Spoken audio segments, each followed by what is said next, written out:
Muy buenas noches, buenas tardes, doctoras y doctores. Bienvenidas y bienvenidos al desarrollo del módulo en Derecho Constitucional para la preparación con miras a este examen del PROFA.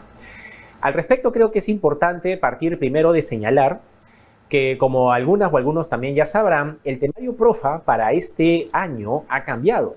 Y de hecho, como quizá sabemos, no hay un módulo de Derecho Procesal Constitucional, sino que se han agregado o se han incorporado temas nuevos dentro del módulo de Derecho Constitucional. Hago mención a esto porque creo que es interesante e importante advertir que vamos a ver algunos temas que quizá en el pasado no habían sido materia de evaluación del examen PROFA de la Academia de la Magistratura, pero que hoy no podemos eludir porque podrían venir preguntas sobre esos asuntos. El segundo punto importante antes de continuar es que vamos a tratar de hacer esta clase de la forma más interactiva posible. ¿Qué quiero decir con esto?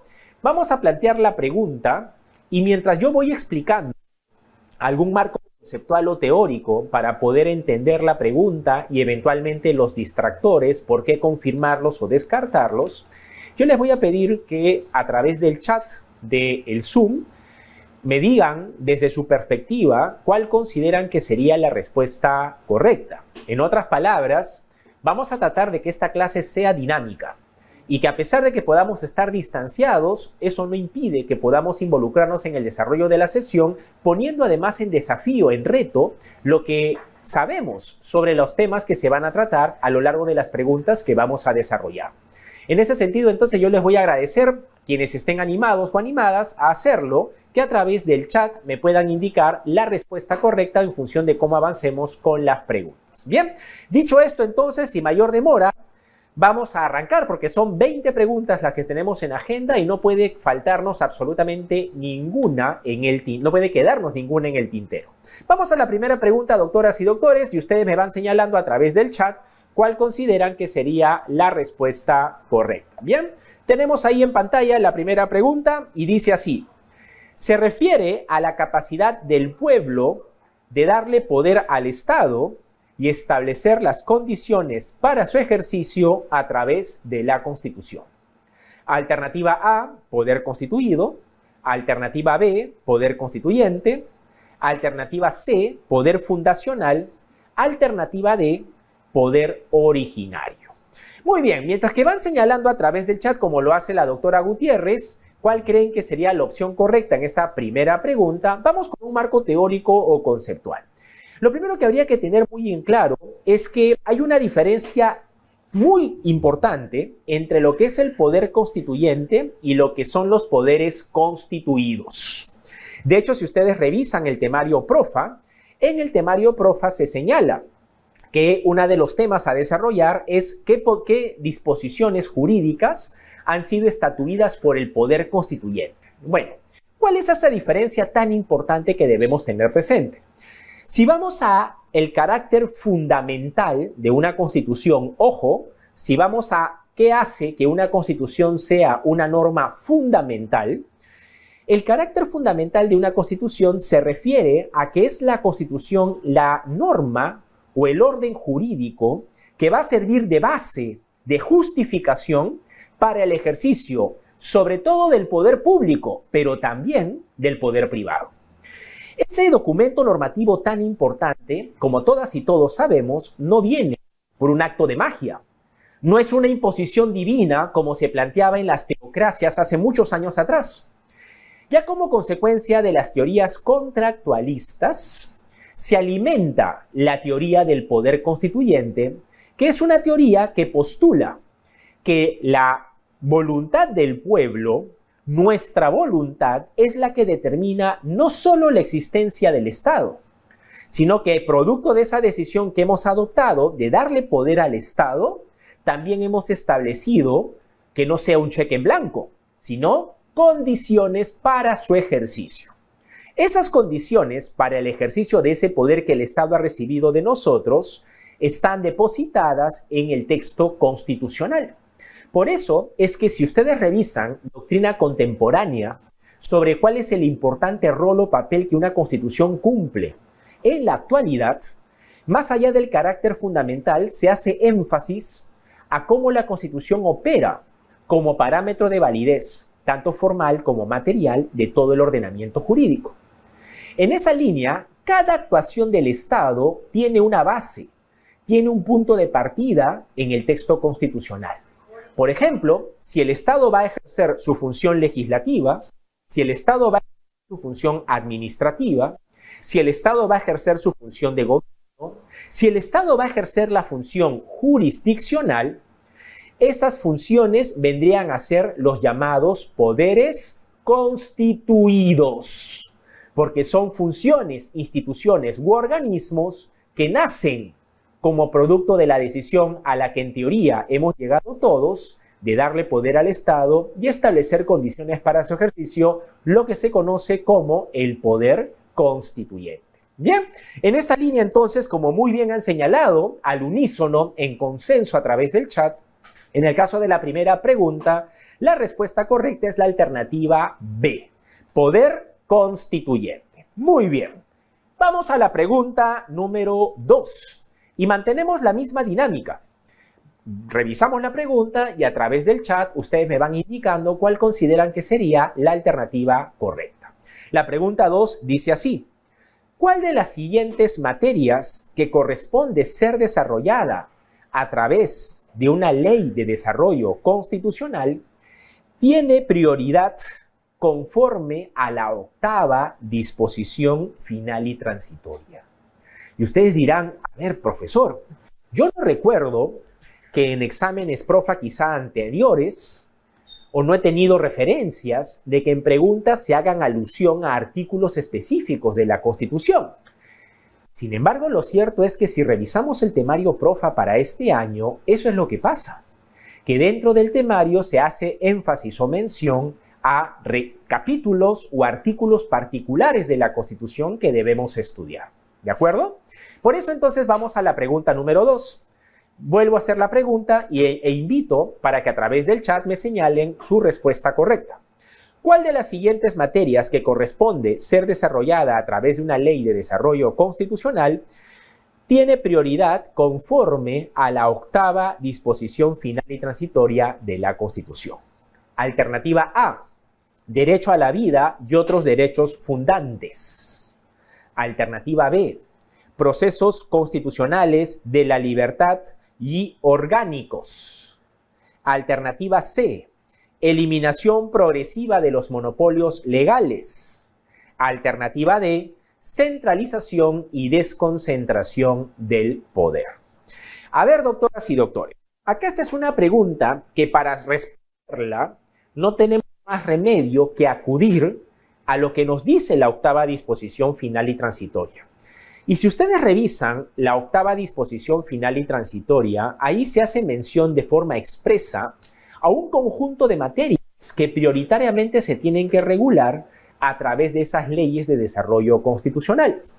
Y si hacemos una revisión o un contraste entre las materias señaladas en cada alternativa de la pregunta 2 con las materias que están contenidas o mencionadas en la octava disposición final y transitoria, tenemos lo siguiente.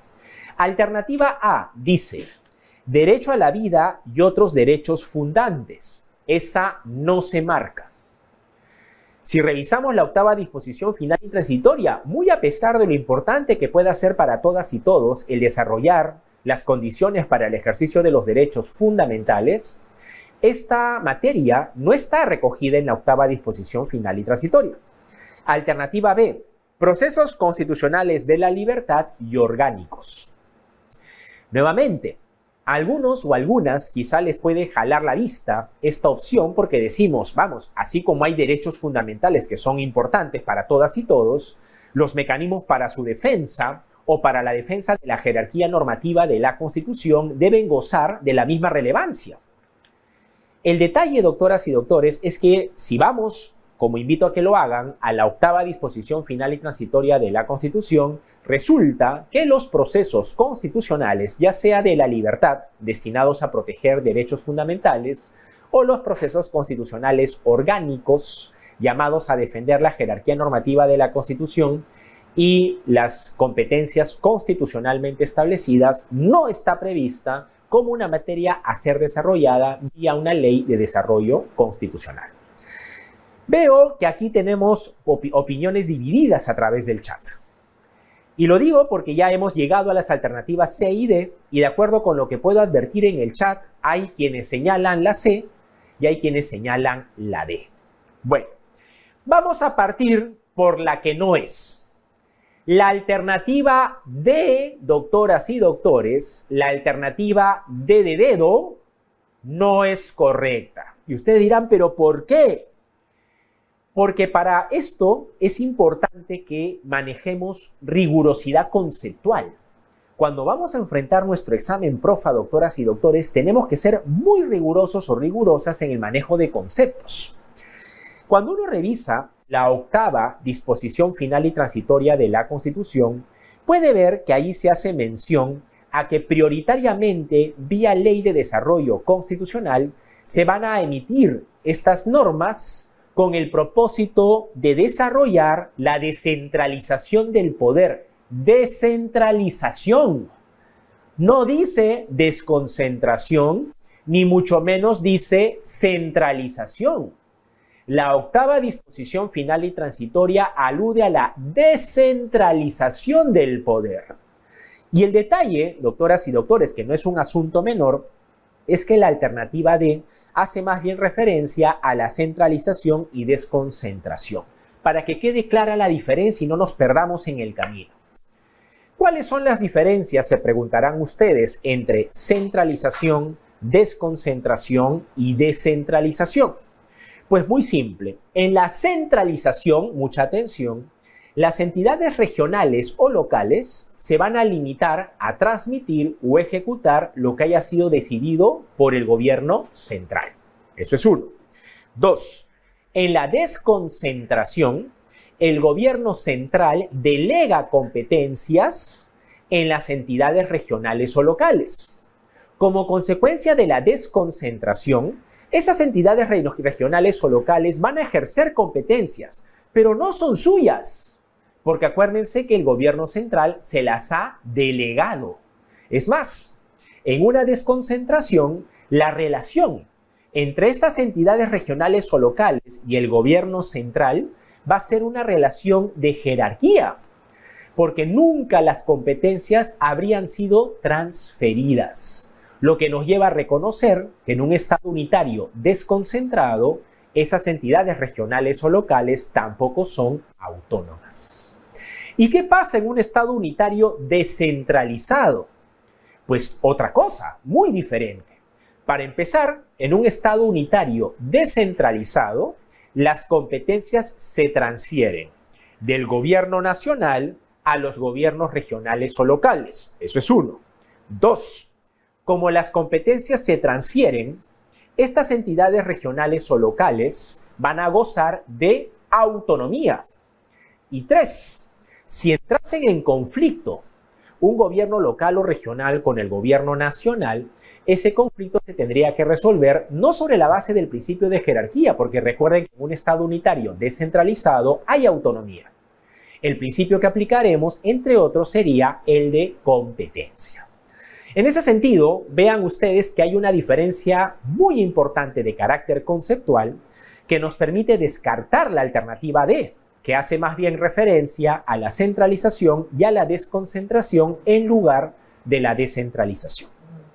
La alternativa correcta, como han señalado algunos colegas, es la alternativa C, la eliminación progresiva de los monopolios legales. Y para que quede clara la figura de los monopolios legales, porque uno diría, a ver, un segundo, profesor, ¿cómo eliminación de monopolios legales si la Constitución expresamente prohíbe que existan monopolios legales?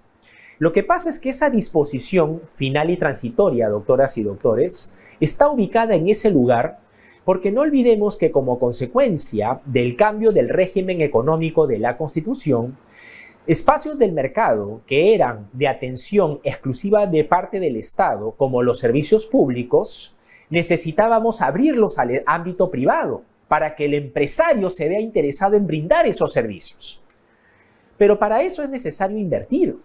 para generar la infraestructura que permita que todas y todos gocemos de mejores servicios públicos. ¿Qué hace el Estado cuando a inicios de la entrada en vigencia de la Constitución del 93 se adopta y se implementa este régimen económico? Pasa a firmar contratos de estabilidad jurídica o contratos ley con algunas empresas proveedoras de servicios públicos con la condición de que inviertan en nuestro país para desarrollar esa infraestructura, a cambio que durante un lapso de tiempo sean las únicas entidades que prestaran dichos servicios.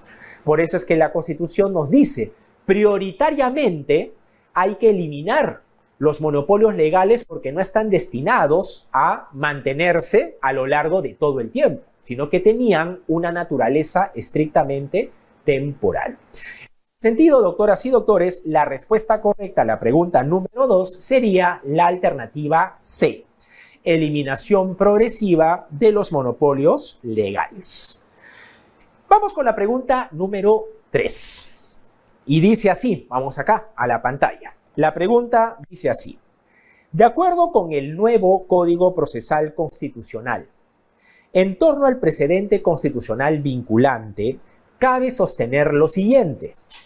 Alternativa A: solo puede ser emitido por el Tribunal Constitucional y en los procesos constitucionales de tutela de los derechos fundamentales. Alternativa B: no se requiere que sea establecido expresamente por el Tribunal Constitucional, pues se deriva del criterio resolutivo de sus decisiones. Alternativa C: la Corte Suprema puede dictar precedentes constitucionales vinculantes al resolver en última instancia el proceso de acción popular. Alternativa D: los precedentes constitucionales vinculantes pueden ser emitidos por toda autoridad jurisdiccional, pero dentro de sus respectivas competencias. Ajá.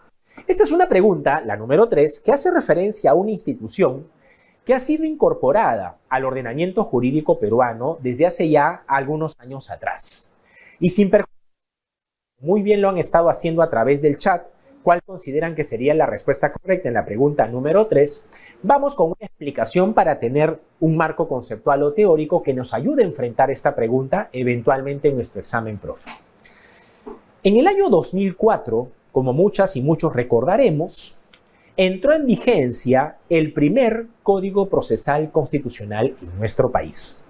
Y entre las innovaciones que trajo ese primer Código Procesal Constitucional, era reconocerle al Tribunal Constitucional la potestad de crear, modificar o suprimir precedentes constitucionales vinculantes. Esa facultad el Tribunal Constitucional ha venido ejerciéndola desde el año 2004 hasta la fecha, y tenemos, por supuesto, varios precedentes constitucionales vinculantes, tantos que incluso no hay certeza de cuántos son, porque también es cierto que ha habido cierto desorden en el ejercicio de esa potestad normativa. Pero ¿cuáles son las condiciones que el Código Procesal Constitucional inicial estableció para que el tribunal creara precedentes? Bueno, en primer lugar, que el tribunal decide cuándo crea un precedente constitucional vinculante. Eso es lo primero. No es como ocurre en la teoría tradicional del precedente, que todas y todos también seguramente conocemos, en virtud de la cual las decisiones judiciales, por su propia naturaleza, van a constituir precedente en función de la ratio decidendi. En el Perú no hemos hecho eso. En el Perú le hemos dicho al Tribunal Constitucional: tú vas a decidir cuándo creas un precedente constitucional vinculante. Y lo segundo, el Código Procesal Constitucional del año 2004 también le dijo al tribunal: tú creas el precedente cuando quieras y donde quieras. Es decir, tú precisarás cuál es el extremo de tu sentencia que contenga ese efecto normativo del precedente. Pero sabemos que ese primer Código Procesal Constitucional, doctoras y doctores, ya no está vigente. Sabemos que ese primer Código Procesal Constitucional ha sido derogado recientemente.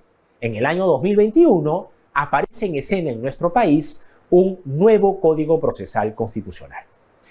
Y ese nuevo Código Procesal Constitucional, que es el vigente a la fecha, ha introducido cambios importantes en la figura del precedente y que debemos conocer.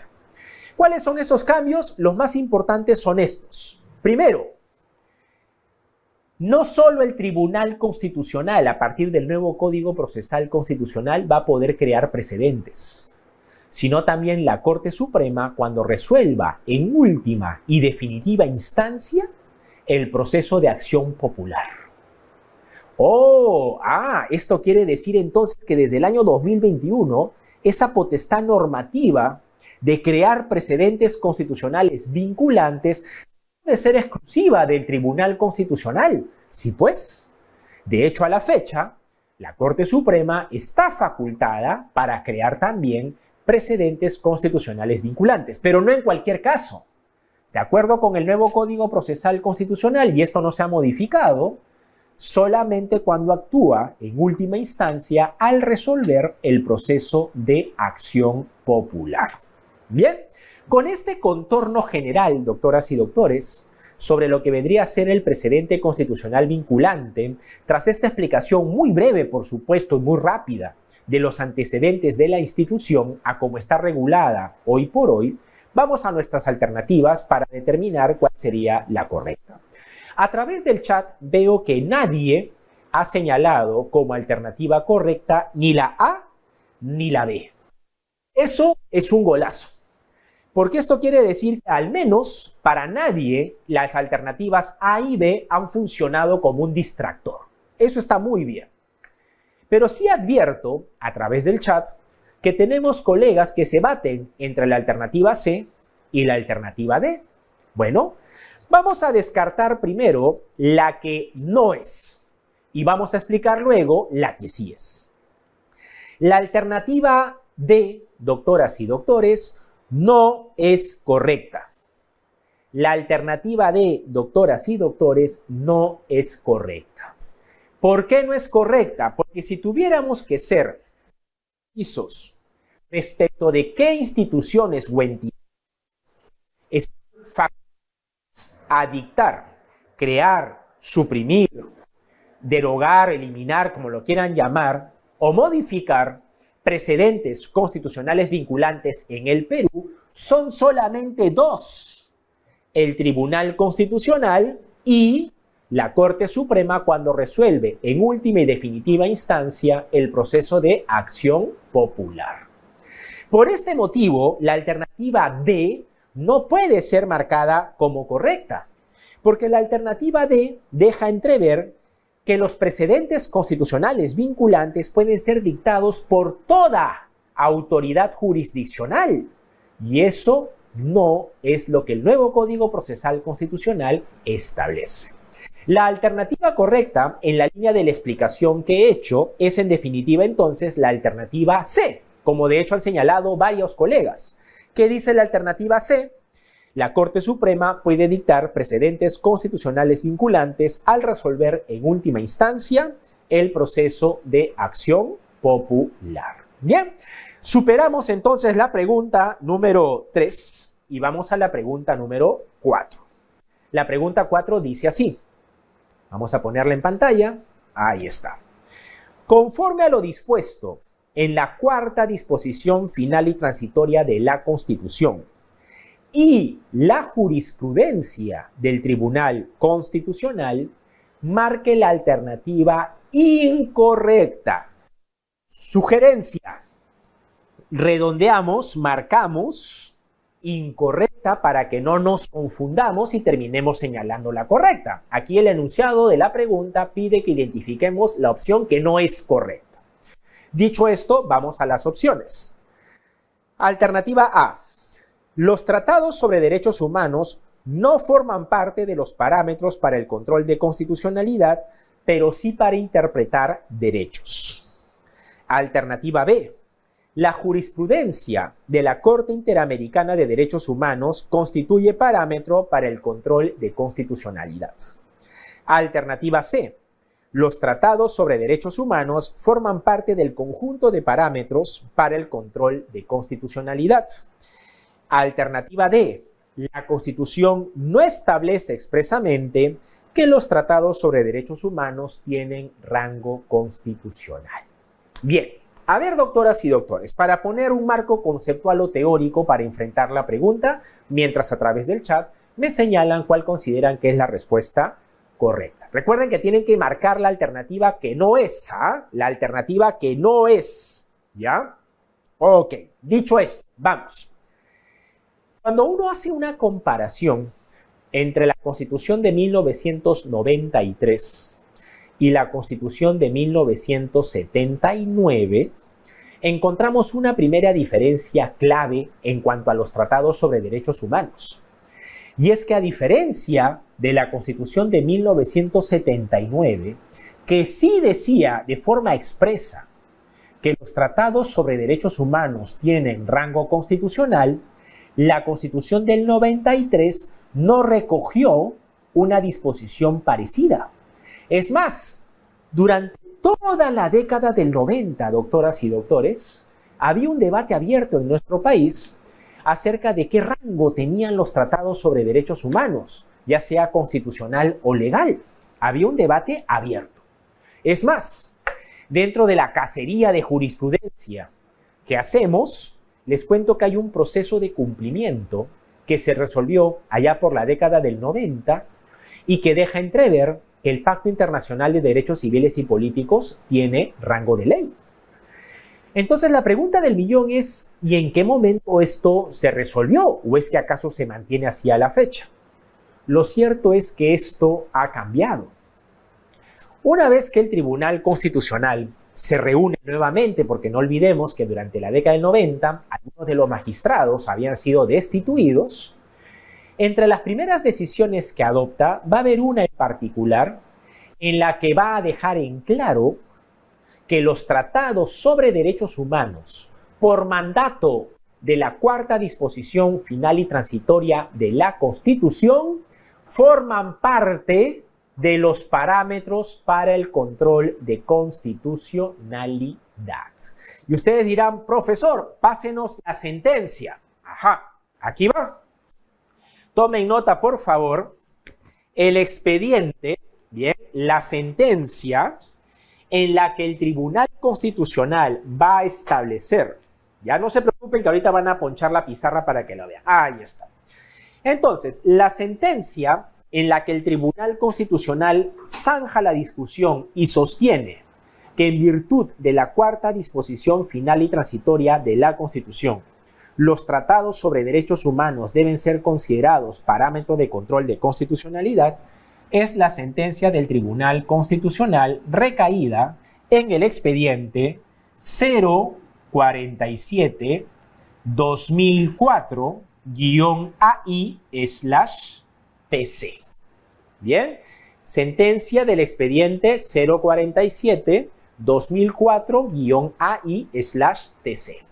En esa sentencia, doctoras y doctores, el Tribunal Constitucional va a decir expresamente que los tratados sobre derechos humanos forman parte del conjunto de parámetros para el control de constitucionalidad por mandato de la cuarta disposición final y transitoria de la Constitución. Pero no solamente eso. Hay otra sentencia que es bien importante que la tengan presente, que es la sentencia del expediente 0217-2002-HC/TC. Y ustedes dirán, ¿y por qué esa sentencia es tan importante? Porque en este caso, que es el caso Alfredo Víctor Crespo Braga Irak, el Tribunal Constitucional, ¿saben lo que va a hacer? Nos va a decir, por mandato de la cuarta disposición final y transitoria de la Constitución, no solo los tratados forman parte del conjunto de insumos o parámetros para el control de constitucionalidad, sino también la jurisprudencia de los tribunales internacionales de derechos humanos. Con particular énfasis, dice el tribunal, la jurisprudencia de la Corte Interamericana de Derechos Humanos. Entonces, en estas dos decisiones del Tribunal Constitucional encontramos la base para enfrentar con éxito esta pregunta número 4. Bien, tomen nota de los expedientes, ya saben que con el dato del expediente podrán descargar la jurisprudencia. Yo les recomiendo particularmente que descarguen esta sentencia, porque esta sentencia del Tribunal Constitucional es muy importante porque desarrolla las fuentes del derecho en el Perú. Es decir, te explica básicamente la jerarquía normativa consumo detalle. Bien, volvamos entonces al atril y vamos ahora sí a señalar cuál sería la respuesta correcta. Recuerden que el enunciado de la pregunta 4 nos dice: conforme a lo dispuesto en la cuarta disposición final y transitoria de la Constitución y la jurisprudencia del Tribunal Constitucional, marque la alternativa incorrecta. De las 4 opciones, por ejemplo, veo que hay colegas que han señalado la alternativa C. Pero la alternativa C es correcta. De hecho, es lo que el Tribunal Constitucional nos dijo en esa sentencia cuyos datos ya compartí. Hay colegas que han señalado la D, lo cual tampoco es una opción incorrecta, porque en efecto la Constitución no tiene esa disposición que diga de forma expresa que los tratados sobre derechos humanos tienen rango constitucional. ¿Qué es lo que tenemos entonces? Que el Tribunal Constitucional ha interpretado la cuarta disposición final y transitoria para incorporar tanto los tratados como la jurisprudencia de los tribunales internacionales de derechos humanos como fuentes, como parámetros para el control de constitucionalidad. Ahora sí, doctoras y doctores, ahí el doctor Portocarrero, la doctora Cuaquera, la doctora Ruiz, el doctor Quispe. Ahora sí, en efecto, la opción a marcar en la pregunta número 4 sería la alternativa A. Muy bien. Vamos a la pregunta número 5. Bien, ponemos en pantalla y mientras revisamos la pregunta 5, la vamos a leer y hacemos un marco teórico o conceptual que les ayude a enfrentar una pregunta de este tipo. La pregunta dice así: el bloque de constitucionalidad se refiere a aquel conjunto de normas que se integran a la Constitución a fin de determinar la constitucionalidad de un acto de poder o norma. En este sentido, el bloque de constitucionalidad se hace particularmente necesario a fin de advertir el siguiente tipo de infracción constitucional. Alternativa A, por la forma; alternativa B, por el fondo; alternativa C, directa; alternativa D, indirecta. Muy bien. Mientras me señalan en el chat cuál consideran en esta pregunta número 5 que es la respuesta correcta, va una explicación. De un tiempo a esta parte, doctoras y doctores, en la jurisprudencia del Tribunal Constitucional y sin perjuicio de un avance importante y aporte de la doctrina, se han identificado los siguientes tipos de infracciones constitucionales. La primera clasificación de infracciones constitucionales es aquella que diferencia infracción por la forma versus infracción por el fondo. ¿Cómo yo puedo identificar o saber que una infracción constitucional es por la forma? Sobre la base de 3 elementos. Para yo saber si un acto de poder o norma es o ha incurrido en una infracción constitucional por la forma, tengo que evaluar el procedimiento, la competencia y la forma específica del acto. Para determinar si una infracción constitucional es por el fondo, tenemos que distinguir o identificar si el acto de poder o norma ha contravenido o principios constitucionales o derechos fundamentales. Hasta ahí tenemos qué es una infracción constitucional por la forma y qué es una infracción constitucional por el fondo.